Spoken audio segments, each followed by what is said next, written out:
Музафар Әлімбаев, ақын, аудармашы, әдебиеттанушы, балалар жазушысы. Қазақ КСР мемлекеттік сыйлығының лауреаты. Қазақ КСР еңбек сіңірген мәдениет қызметкері. Қазақстанның халық жазушысы. Ұлы Отан соғысының қатысушысы. Павлодар облысы Шарбақты ауданында Мағалды ауылында дүниеге келген. Киров атындағы Қазақ мемлекеттік университетін тамамдады. Пионер журналында поэзия бөлімін басқарды.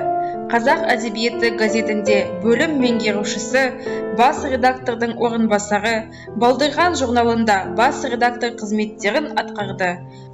Алғашқы кітабы Қарағанды жырлары 1952 жылы басылып шықты. Қазіргі қазақ әндері мәтіндерінің және Қазақстан Республикасының алғашқы гимні мәтінінің авторы. Пушкин, Лермонтов, Маяковский шығармаларын және Манас эпосын қазақ тіліне аударуға қатысты.